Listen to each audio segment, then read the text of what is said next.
6 മാസം മുമ്പ് ജയറാമിൻ്റെ മകൾ ചക്കി എന്ന മാളവിക ബ്രാഹ്മണ വധുവായിട്ടാണ് സാരിയുടുത്ത് താലികെട്ടിനായി ഗുരുവായൂർ ക്ഷേത്രത്തിലേക്കെത്തിയത്.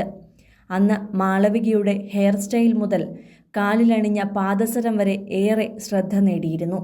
ഇപ്പോഴിതാ മകളുടെ സ്ഥാനത്ത് മകനാണ് ബ്രാഹ്മണ വരനായി ഒരുങ്ങിയെത്തിയിരിക്കുന്നത്.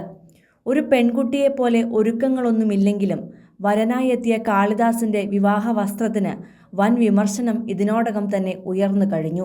എങ്കിലും ഒരു ബ്രാഹ്മണനായ ജയറാമിൻ്റെ ആചാരങ്ങളുടെയും വിശ്വാസങ്ങളുടെയും തുടർച്ചയെന്നോണമാണ് മകൻ കാളിദാസും ബ്രാഹ്മണ വരനായി ഒരുങ്ങിയെത്തിയത്. എന്നാൽ കരുതും പോലെ ഒരു സിമ്പിൾ വേഷമല്ല കാളിദാസ് ധരിച്ചത് എന്നതും ഇതിനു പിന്നിൽ മനസ്സിലാക്കേണ്ടതുണ്ട്. കാളിദാസിൻ്റെ വേഷത്തിൽ ആദ്യം ശ്രദ്ധ നേടുന്നത് പാൻറ്റു തന്നെയാണ്. ഇതിൻ്റെ സാധാരണ പേര് ധോത്തി എന്നോ അല്ലെങ്കിൽ പഞ്ച എന്നൊക്കെ പറയും. ബ്രാഹ്മണ വസ്ത്രമാണിത്. സാധാരണ വൈറ്റ് ധോത്തികളാണ് ഭൂരിഭാഗം പേരും ധരിക്കുക. എന്നാൽ വിവാഹ വസ്ത്രങ്ങളിൽ മിക്കവാറും മറ്റു കളർ കോമ്പിനേഷനുകളാണ് സ്വീകരിക്കുക. അങ്ങനെയാണ് കാളിദാസ് ചുവന്ന ധോത്തി തിരഞ്ഞെടുത്തത്. ഇത് നീളമുള്ള പ്രത്യേക മുണ്ട് തന്നെയാണ്. ഇതിൻ്റെ നടുഭാഗമാണ് ആദ്യം ഉടുക്കുക. ശേഷം അരയ്ക്ക് ചുറ്റുമെടുത്ത് മുൻപിൽ കെട്ടും. ശേഷം താഴേക്ക് കിടക്കുന്ന ഇടതുഭാഗമെടുത്ത് സാരിയുടെ പ്ലീറ്റ് എടുക്കും പോലെ ഞൊറിഞ്ഞ് കാലിനടിയിലൂടെ എടുത്ത് പിറകിൽ കുത്തും. രണ്ടാമത്തെ ഭാഗം സാരിയുടെ മുൻവശത്തെ പ്ലീറ്റ് എടുക്കും പോലെ ഞൊറിഞ്ഞ് കസവ് മുൻഭാഗത്ത് വരുന്ന രീതിയിൽ ഭംഗിയാക്കി മുൻപിലും കുത്തും. അങ്ങനെയാണ് കാളിദാസും തൻ്റെ ധോത്തി ഉടുത്തിരിക്കുന്നത്. രണ്ടാമത്തേത് തോളിലൂടെ ഇട്ടിരിക്കുന്ന ചുവന്ന ഷോളാണ്. ഇത് ധരിക്കാതെയും പലരും വിവാഹ വസ്ത്രം അണിയാറുണ്ട്. എന്നാൽ ശരീരഭാഗം മറയ്ക്കുന്നതിൻ്റെ ഭാഗമായി ധരിക്കുന്നവരുമുണ്ട്. സ്വർണ്ണക്കസവുള്ള ചുവന്ന പട്ടാണ് ഷോളായി ഞൊറിവെടുത്ത് കാളിദാസ് ധരിച്ചത്.